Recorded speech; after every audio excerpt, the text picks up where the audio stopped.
Olá, tudo bem? Boa noite com você. Boa noite para você. Nós estamos gravando aqui pelo YouTube e ao mesmo tempo também estamos fazendo uma live pelo Instagram. Eu quero nesta noite de domingo saudar você com a paz do nosso Senhor Jesus Cristo e que as bênçãos do nosso Pai Celeste possam estar em seu lar e em sua vida. Esse final de semana, ele é um final de semana especial, porque nós estamos no final de uma Semana Santa, terminou ontem para nós adventistas, mas hoje nós comemoramos a ressurreição de Cristo. Sem a ressurreição de Jesus, a nossa fé seria vã.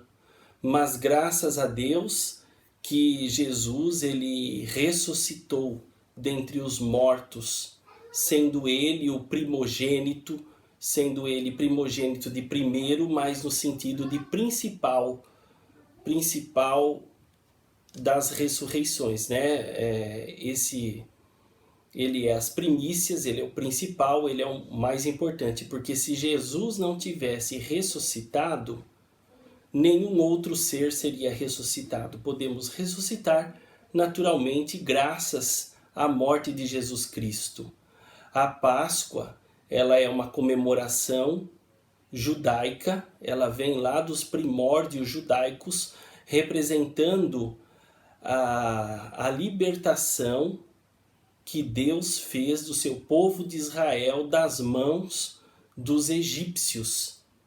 Os egípcios eles escravizaram o povo de Israel, mas Deus levantou um libertador, Moisés. Mas na verdade quem dirigiu Moisés foi o próprio Deus, o grande libertador foi Deus. Moisés foi apenas um instrumento usado nas mãos de Deus para libertar o seu povo. Nós conhecemos bem isso, mas Jesus Cristo era o Cordeiro, ele veio, morreu, e a partir da morte de Jesus, a partir do aparecimento de Jesus, o rito que toma conta da Páscoa, o rito principal aí, se torna a Santa Ceia. A Santa Ceia ela ocupa o lugar da Páscoa, porque agora nós não matamos mais cordeiros. O verdadeiro cordeiro, que é Jesus Cristo, ele morreu já. E a morte dele, ela vale por tudo, né? Por todas as mortes. Ele não precisa morrer a cada dia. A sua morte já vale por todas. Bom, eu estou aqui apenas fazendo aqui um resumo do que é a Páscoa e da importância da morte de Jesus. Porque foi através da morte do verdadeiro Cordeiro de Deus, que é Jesus Cristo, que nos possibilita de sairmos desse mundo um dia, desse mundo de escravidão do pecado, desse mundo condenado ao pecado, e podermos ter a vida eterna. Da mesma forma, a morte de Jesus Cristo nos possibilita sairmos da escravidão do pecado e vivermos uma nova vida em Jesus Cristo, viver no reino da glória. Naturalmente que sair da escravidão do pecado não significa não pecar mais, mas significa não ser mais escravos do pecado. E quando nós entregamos a vida ao nosso Senhor e Salvador Jesus Cristo, nós não somos mais escravos do pecado. Nós pecamos, e esse pecado que às vezes a gente comete é apenas um acidente, mas não somos mais dominados pelo pecado, e somos dominados sim por Jesus Cristo, pelo nosso Deus. Muito bem, colocada essa situação aqui, só para a gente se inteirar do que é a Páscoa, eu desejo que nesse final de Páscoa você realmente tenha o significado dela de forma real, que isso faça parte da vida sua, do seu cônjuge e também dos seus filhos, e que a ressurreição de Cristo não tenha significado somente agora, a morte e a ressurreição de Cristo, mas que todos os dias possamos meditar na sua morte e na sua ressurreição. Mas muito bem, eu estou aqui para nós fazermos uma meditação da palavra de Deus, um sermonete, ok? E para tanto eu escolhi aqui uma passagem que é a de Lucas.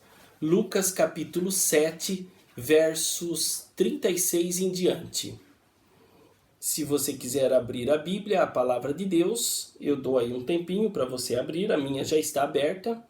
Lucas capítulo 7, versos de 36 em diante, nós vamos aqui falar de uma história muito importante. Como nós estamos vivendo aqui a Páscoa tem a ver com a morte, com o perdão. Jesus Cristo morreu para nos perdoar. Então eu peguei uma história que está dentro desse contexto pascal. A Páscoa significa, a palavra Páscoa é pechar e significa passar por cima. Porque quando o anjo foi para matar os primogênitos, a casa que tinha o sangue do cordeiro marcada nos seus batentes da porta, o anjo passou por cima, o anjo destruidor passou por cima e não feriu o primogênito daquela casa. Muito bem, já dei um tempinho aí para você achar na palavra de Deus, vamos ler. Lucas capítulo 7, verso do 36 em diante, leio. Convidou-o um dos fariseus para que fosse jantar com ele. Só uma pausa aqui para você entender a leitura.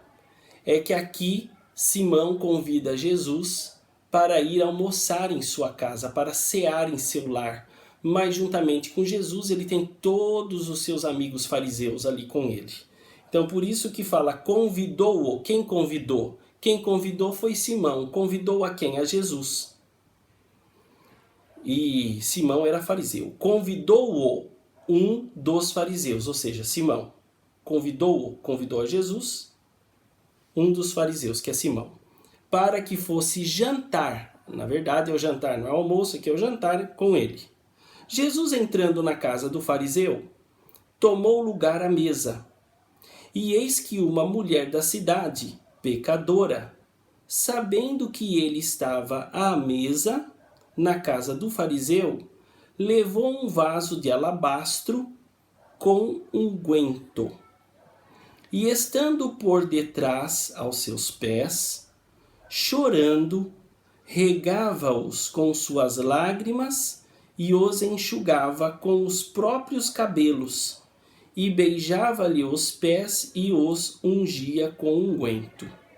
Ao ver isso, o fariseu que o convidara disse consigo mesmo: se este fora profeta, bem saberia quem e qual é a mulher que lhe tocou, porque é pecadora. Dirigiu-se Jesus ao fariseu e lhe disse: Simão, uma coisa tenho a dizer-te. E ele respondeu: dize-a, mestre. E aí Jesus respondeu: certo credor tinha 2 devedores. Um lhe devia 500 denários e o outro 50. Não tendo nenhum dos 2 com que pagar, perdoou-lhes a ambos. Qual deles, portanto, o amará mais? Respondeu-lhe Simão: suponho que aquele a quem mais perdoou. Respondeu-lhes: julgaste bem. E voltando-se para a mulher, disse a Simão: vês esta mulher? Entrei em tua casa e não me deste água para os pés. Esta, porém, regou os meus pés com lágrimas e os enxugou com seus cabelos. Não me deste ósculo. Ela, entretanto, desde que entrei, não cessa de me beijar os pés. Não me ungiste a cabeça com óleo, mas esta com bálsamo ungiu os meus pés. Por isso te digo: perdoados lhe são os seus muitos pecados, porque ela muito amou. Mas aquele a quem pouco se perdoa, pouco ama. Então disse àquela mulher: perdoados são os teus pecados. Muito bem, meu caro irmão, minha cara irmã. Essa história aqui é uma história fantástica. Tanto é que essa história ela vai ser lembrada até a volta de Jesus Cristo. É uma história comovente e uma história tocante. Nós temos aqui um fariseu, e para o fariseu ele buscava a tal santidade, pelo menos para demonstrar na sua época que ele era santo, que ele era uma pessoa acima de todas as outras e todos os outros pecadores. E para um fariseu, a santidade era primariamente uma questão de separação. Separação do quê? Separação do pecado, separação dos pecadores.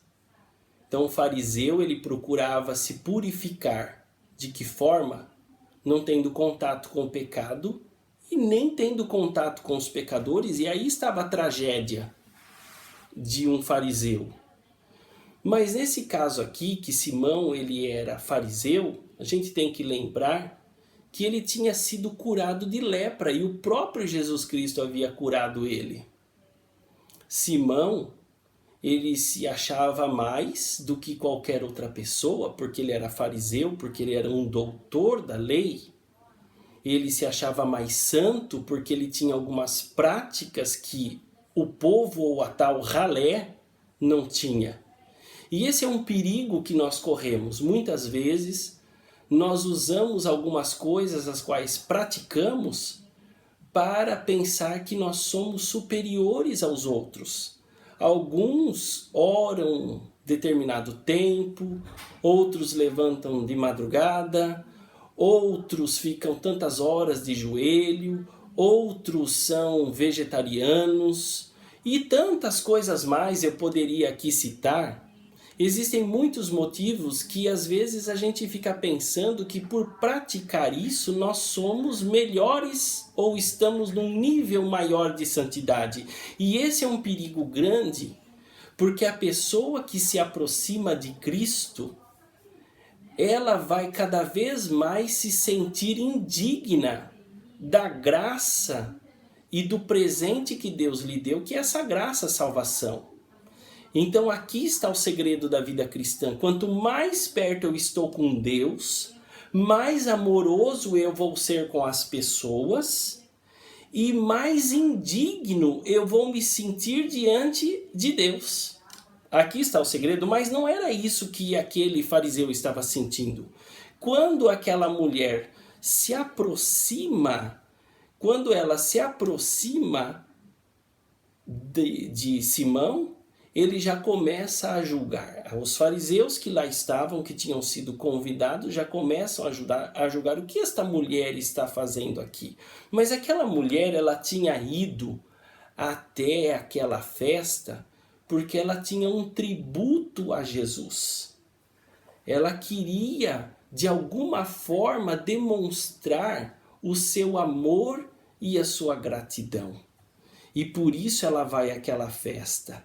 E ela começa a se aproximar de Jesus pela periferia, pelos cantos da festa, até ela chegar nele.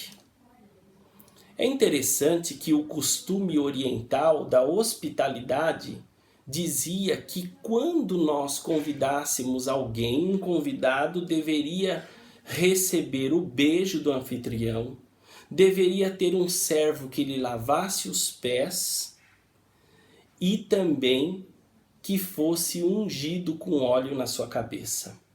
No entanto, por algum motivo muito estranho, Simão não tinha feito isso com Jesus Cristo. Ele estava lá e nada disso tinha sido feito com ele. Talvez por causa das aparências. Talvez o motivo era de que Simão, embora tivesse convidado Jesus, estava com vergonha dele. Provavelmente fosse esse o motivo.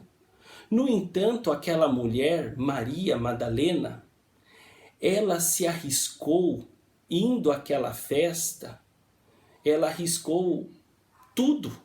Ela arriscou de ser desdenhada, ela se arriscou em ser humilhada, ela não ligou muito para que os outros iriam pensar dela. Pelo contrário, a única coisa que lhe movia a mente e os seus atos era a devoção que ela tinha por aquele que era o Senhor da sua vida, Jesus Cristo. E ela foi. Ela foi, e quando ela se aproxima de Jesus, ela com lágrimas começa a lavar os seus pés.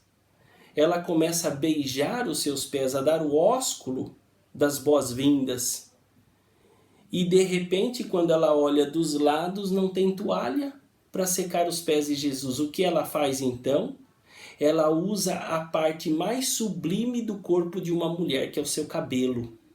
E ela começa a utilizar o seu cabelo para enxugar os pés de Jesus Cristo. Os pés era a parte menos digna de uma pessoa. O cabelo era a parte mais gloriosa da mulher. Olha só, ela usa a sua parte mais gloriosa para a parte menos digna, não se importando o que os outros iam pensar, apenas e tão somente tendo o objetivo de exaltar aquele que havia dado um novo sentido para a sua vida, Jesus Cristo.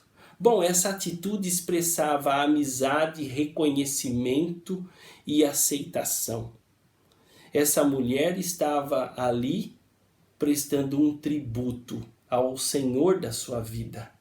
Naturalmente que isso daí causou indignação e incomodou aquelas pessoas que ali estavam. Talvez alguém olhasse e pensasse assim, eu acho que essa mulher está querendo se aparecer. Ou outra pessoa pudesse olhar para ela e pensasse assim, quem é ela? Até outro dia tinha uma vida promíscua, até outro dia estava aí andando com várias pessoas, até outro dia era a vergonha da cidade e agora está aqui entre nós. Quem ela pensa que é para estar em nosso meio? Sabe que existem pessoas dispostas a julgar em todos os lugares. Elas não estão dispostas a estender a mão, mas elas estão dispostas a julgar e a lançar dardos venenosos como flechas no coração das pessoas que podem acabar com a vida delas. Por isso, meus queridos irmãos, não podemos ser desse jeito. Devemos ser diferentes. Devemos ser os primeiros não a lançar os dardos, mas a lançar a nossa mão em sinal de amor, em sinal de acolhimento, em sinal da expressão do amor de Deus pela vida das pessoas. Bom, Jesus Cristo, ele olha para Simão e diz, vês tu esta mulher?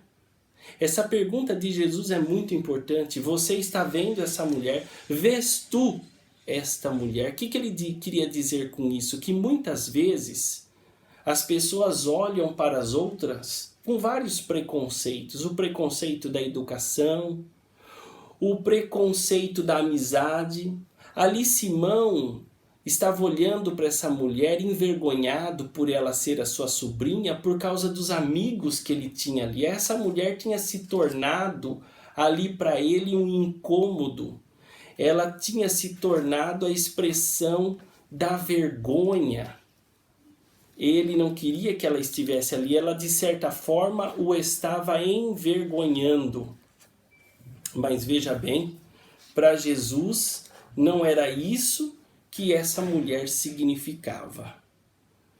E naquele momento a gente pode ver Simão, talvez ali podemos imaginar com o braço cruzado, olhando aquela situação com um olhar de desdém, com um olhar analítico, coçando a sua barba e pensando assim: se esse Jesus fosse profeta, ele saberia quem é essa mulher e não se aproximaria dela. Será que você já não fez isso também? Será que alguém já não fez isso para você? Que história, né? Muito bem, meu querido irmão.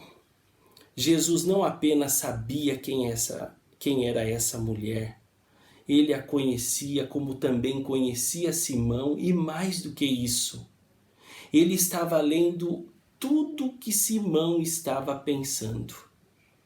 E de acordo com isso, Jesus então fala: Simão, ele na hora se dispersa dos seus pensamentos preconceituosos e olhando, fitando para Jesus, ele diz: o que, Senhor? O que, meu mestre? E Jesus então agora, sem expor a Simão para as pessoas, Jesus não queria expô-lo, mas ele gostaria de atingir o coração desse homem, ele queria converter este homem, tirar ele desse campo do julgamento, desse campo da tal santidade e trazer para a realidade, trazer para o reino de Deus.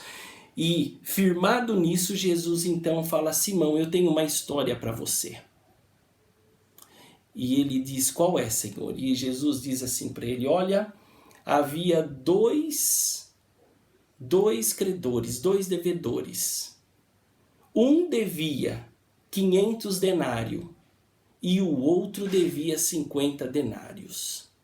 Os dois foram perdoados. Quem é que tem maior gratidão?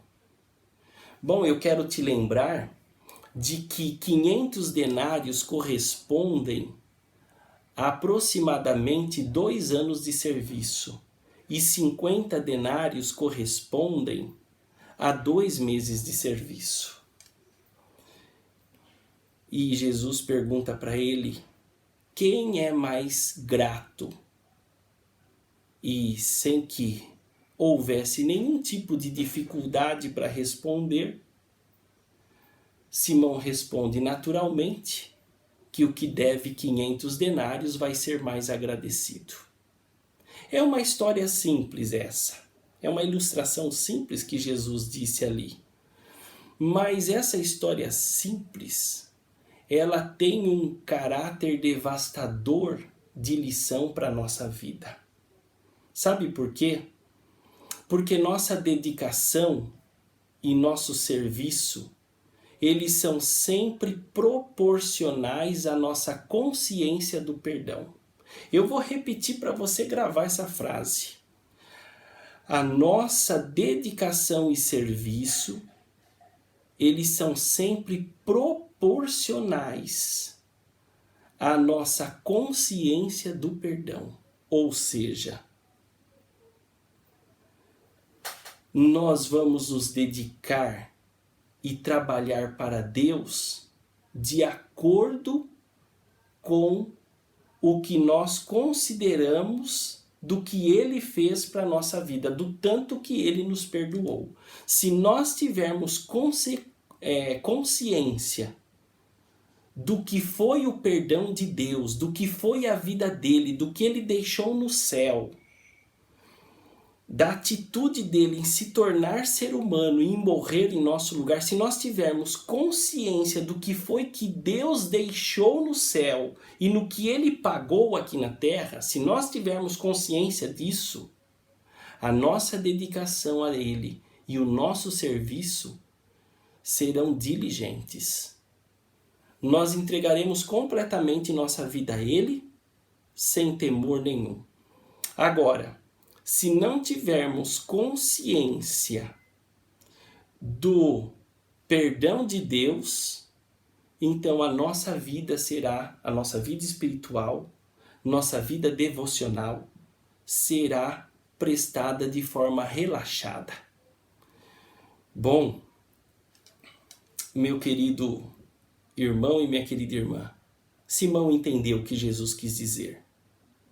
Ele entendeu a história. Ele entendeu que somente se ele olhasse para Cristo reconhecendo que Jesus tinha deixado por ele, só dessa forma ele seria um verdadeiro cristão e convertido. Por isso agora eu me dirijo a você.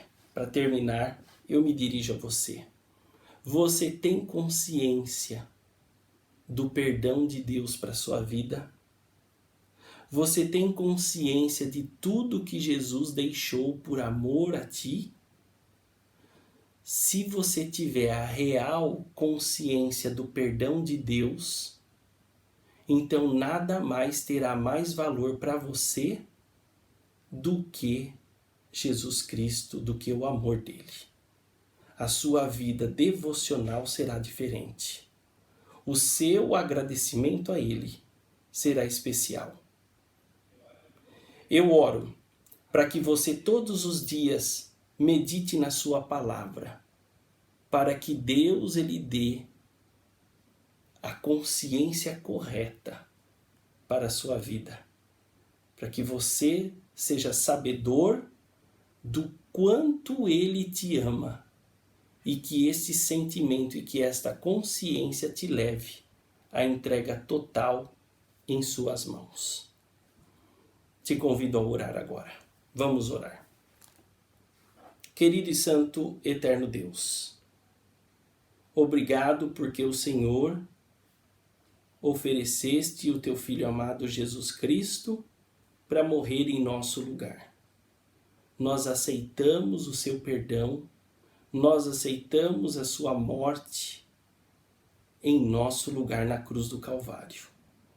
Nós é que deveríamos ter morrido lá, mas graciosamente o Senhor se entregou em nosso lugar.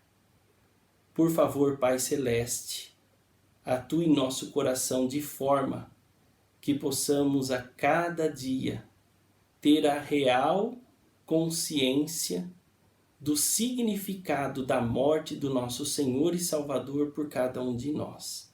E que assim sendo, entreguemos a nossa vida completamente em suas mãos.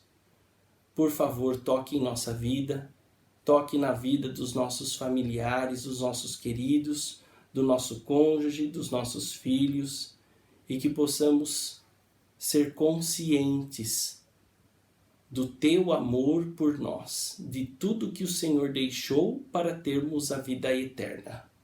Dá-nos esta bênção, dá-nos uma semana abençoada, em nome de Jesus. Amém. Obrigado, porque você nos acompanhou nessa noite. Eu espero que a palavra de Deus, ela tenha poder na sua vida e que este sermonete possa causar as mudanças necessárias em nós, da mesma forma como Deus, ele derramou a sua vida, da mesma forma como ele nos perdoou, que possamos também estender o nosso amor e o nosso perdão àqueles que necessitam.